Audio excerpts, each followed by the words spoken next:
এবার উপনিষদাবলী থেকে অর্চনা মাসিমণি।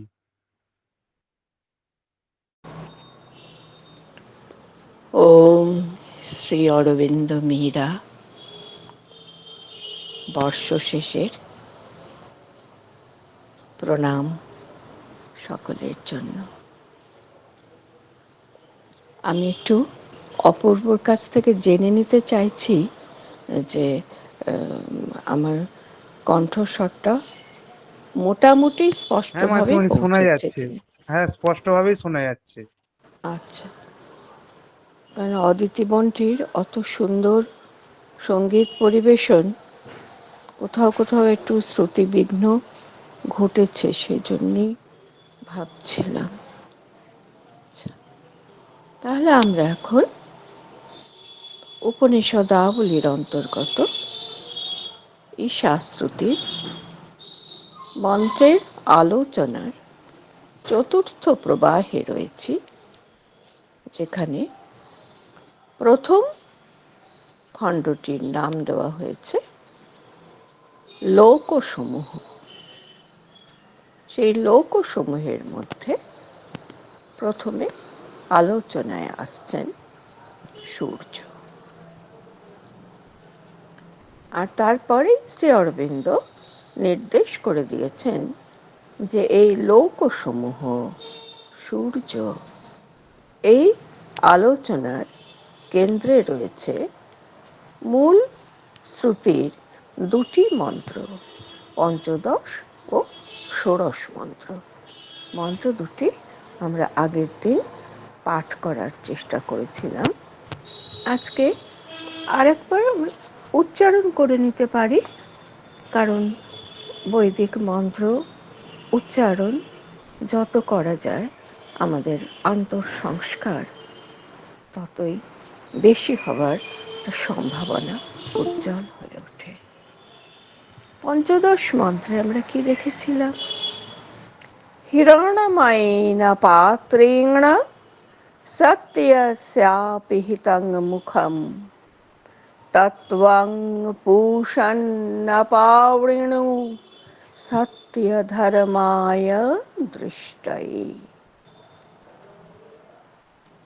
সেই আলোচনা প্রসঙ্গেই আমরা বুঝেছিলাম যে এই পঞ্চদশ থেকে অবশিষ্ট যে চারটি মন্ত্র, মানে 15, 16, 17, 18, অষ্টাদশ মন্ত্রাত্মক তো ঈশাশ্রুতি, সেখানে যোগ ও সিদ্ধির প্রার্থনাই করা হয়েছে।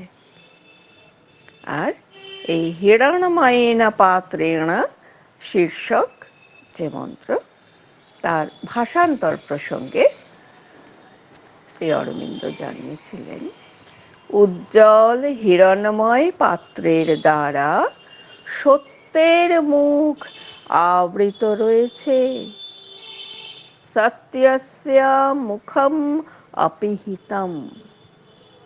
কিসের দ্বারা? হিরণ্ময়েন পাত্রেণ। কি করা দরকার এখন?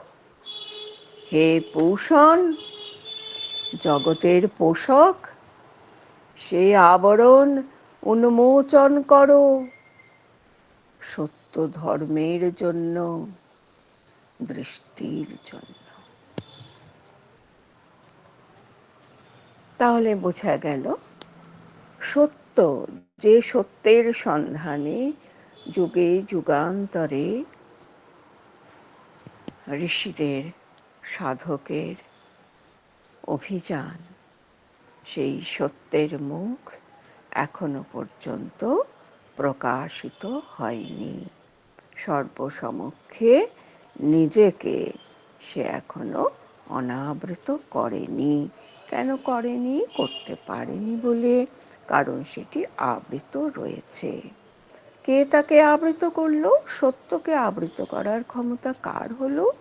বলছেন হিরণ্ময় পাত্র, একটি হিরণ্ময় আবরণের দ্বারা। সত্য যেন পাত্র নিহিত অমৃত, তার মুখটি অন্যের কাছ থেকে অনধিগত রাখার জন্য তাকে আবৃত করে রাখা হয়েছে। আর আবৃত করা হয়েছে কিসের দ্বারা? একটি স্বর্ণোজ্জ্বল স্বর্ণাভ একটি আস্তরণের দ্বারা, একটি ঢাকনার দ্বারা। তার ফল কি হচ্ছে? সেই পাত্রের অন্তর্গত যে ঔজ্জ্বল্য, তাকে প্রকাশ হওয়া, তার প্রকাশ হওয়াটি বিঘ্নিত হচ্ছে। তাহলে কার কাছে প্রার্থনা করতে হবে? যিনি সর্বপ্রকাশক, যিনি স্বপ্রকাশ এবং যিনি অপরকেও প্রকাশ করেন। তিনি কে? তিনি হচ্ছেন পোষণ। হে পোষক দেব, হে জগতের পোষক। আর এইখানেই আমরা দেখলাম যে লোকসমূহে আলোচনায় সূর্যের নাম কেন এলো। শ্রুতি যাকে পূষণ বলেছেন, সেই পূষণ হচ্ছেন শেষ পর্যন্ত সূর্য। কারণ তিনি কি করে থাকেন? তিনি জগতের পোষক, তিনি জগতের পুষ্টি সাধন করে থাকেন। একেবারে সর্বাধুনিক বৈজ্ঞানিক দৃষ্টিভঙ্গি থেকেও কিন্তু এই সত্যেই পৌঁছানো যায়। সুতরাং অধ্যাত্ম চিন্তার জগতে যে প্রকাশশীল সূর্যই সমস্ত কিছুর প্রকাশক রূপে এখানে অধিষ্ঠিত হবে, এটি অত্যন্ত সহজ কথা। আর একটি কথা বলেছেন যে অপাবৃণু, একে তুমি অনাবৃত করো। সত্যের মুখ, সত্য যেন পাত্রস্থ অমৃত বা স্বয়ং অমৃত স্বরূপ, তার মুখটি ঢাকা দিয়ে রাখা আছে, তাকে প্রকাশ করো। কার জন্যে? সত্য ধর্মায়, সত্য ধর্মের জন্যে। সত্যকেই যারা ধর্ম রূপে দেখেছেন, ধর্মের আর এক নামই যেখানে সত্য। যাহাই সত্য তাহাই ধর্ম, যাহাই ধর্ম তাহাই সত্য স্বরূপ। সেই সত্যের জন্য। আর দৃষ্টয়ে শব্দটির ব্যাখ্যা প্রসঙ্গে শঙ্করাচার্যের থেকে একটু হলেও সরে এসেছেন শ্রী অরবিন্দ।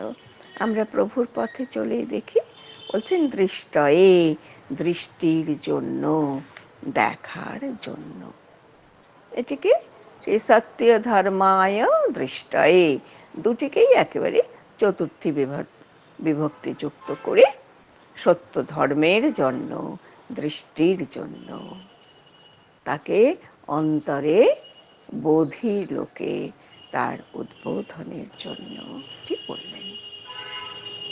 এই অংশে শঙ্করাচার্য এর কাছাকাছি এই অর্থই প্রায় করেছেন, কিন্তু এই দৃষ্টয়ে শব্দটি বৈদিক ব্যাকরণের ক্ষেত্রে অনেক সময় দ্রষ্টুম এই শব্দের পর্যায়বাচী বলে মনে করা হয়ে থাকে।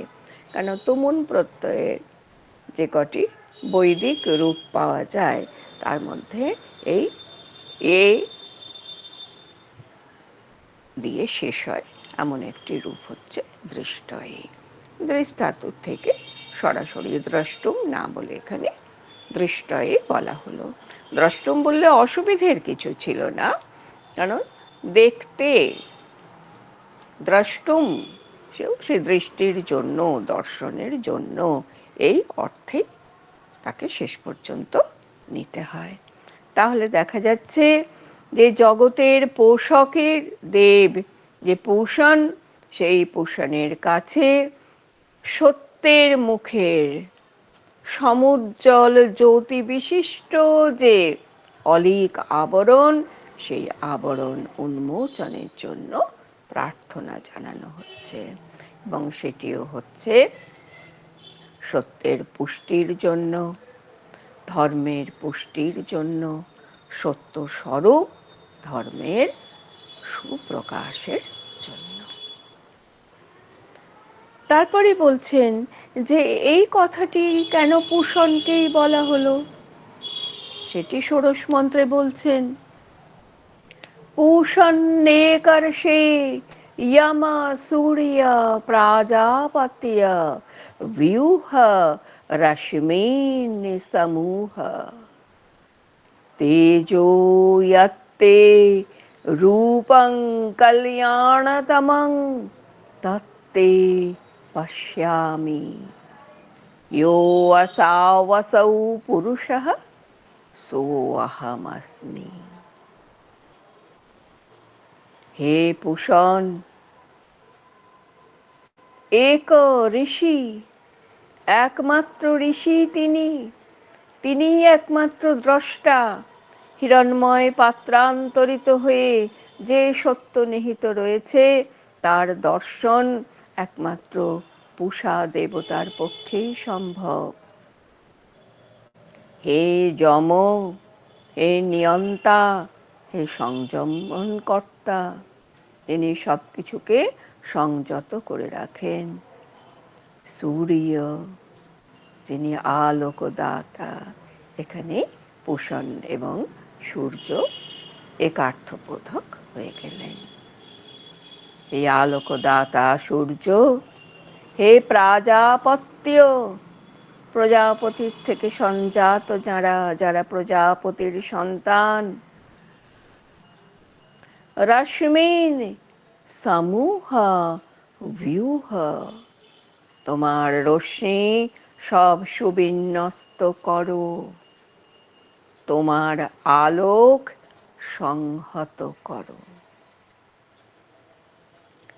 যে তেজ, তোমার কল্যাণতম রূপ, ইয়ৎ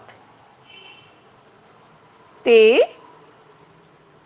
তেজ কল্যাণতমম রূপম, তোমার যে তেজ, তোমার কল্যাণতম রূপ। এটি লক্ষণীয়, এটি অত্যন্ত সত্য যে যে তেজ সর্বপ্রকাশক, সবকিছুকে প্রকাশ করে আলোক রূপে, সেই কিন্তু তার দাহিকা শক্তি দিয়ে সবকিছুকে বিনষ্ট করতে পারেন। এখানে সেই সূর্যের দাহিকা শক্তির কথা বলছেন না, বলছেন তার ঔজ্জ্বল্যের সেই দ্যুতির কথা, সেই দীপ্তির কথা, যা তাঁর কল্যাণতম রূপ, যার দ্বারা লোকমঙ্গল সংসাধিত হয়। তে তৎপশ্যামি, তোমার সেই রূপ আমরা যেন দেখতে পাই। সোনার ঝলসানিতে যেন আমাদের চোখ ঝলসে না যায়, সত্য যেন আমাদের থেকে অনাহত অনাগত না থেকে যায়। তোমার কল্যাণতম রূপটি আমাদের কাছে প্রকাশ করো, আমরা দেখি। তারপরে বলছেন সেই উপনিষদের যে শ্রেষ্ঠ মন্ত্র, ইয়ো আসৌ স আসৌ পুরুষঃ, ওই যে পুরুষ, ইয়ঃ আসৌ আসৌ পুরুষ, সেই পুরুষ, স অহম अस्मि, যে তোমার কাছে আজ প্রার্থনা নিয়ে উপস্থিত হয়েছে, আমি সেই। হে পোষক দেব, সূর্য, তোমার রশ্মি সংযমন করে সত্যকে তুমি প্রকাশিত করো, সুনির্দিষ্ট লক্ষ্যে তোমার আলোক সম্পাত করো। এই দুটি যে মন্ত্র, এই দুটি মন্ত্রের আলোচনা প্রসঙ্গে শুরু করেছেন পরলোক শীর্ষক একটি ছোট্ট অংশ। সেখানেও সেই যে তৃতীয় শ্লোক যেটি আমাদের রয়েছে ঈশা শ্রুতিতে, সেই অসূর্যা নামতে লোকা অন্ধেন তমসাবৃতা, সেখানে সেই সূর্যহীন লোকের কথা উল্লেখ করা হয়েছিল। আমরা আগের দিন এটিও একটি বলার চেষ্টা করেছিলাম। আর এই যে বিচারের যখন তৃতীয় প্রবাহ চলছিল, অর্থাৎ ঠিক পূর্ববর্তী যে প্রবাহটি আমরা শেষ করে এসেছি, সেখানে সেই অন্ধং তম প্রবিশন্তি এ অবিদ্যাম উপাসতে ইত্যাদি আলোচনায় সেখানে অন্ধ তামসে প্রবেশের কথাও বলা হয়েছিল। কিন্তু প্রাবন্ধিক শ্রী অরবিন্দ বলছেন যে মনে হচ্ছে যেন এখানে উদ্দিষ্ট হচ্ছে চেতনার অবস্থা, লোক নয়। যে অসূর্যা নামতে লোকা, লোক শব্দটি ব্যবহার করা হয়েছে যে সপ্তলোকের কথা বারবার সৃষ্টির পর্যায়ক্রমে আলোচিত হয়েছে, হয়তো ভবিষ্যতে কখনো উল্লেখিত হবেও। যে এখানে কিন্তু সেই স্থূল কোনো লোকের কথা বলা হচ্ছে না, চৈতন্য অবস্থার কথা, চেতনার অবস্থার কথাই এখানে বলা হচ্ছে। আজকে আমি জয়ন্তিকা দিকে দেখেছি, আজকের পাঠ এক ফোঁটাও এগোয়নি, পুনর্পাঠই হয়েছে। তা হলো প্রণাম।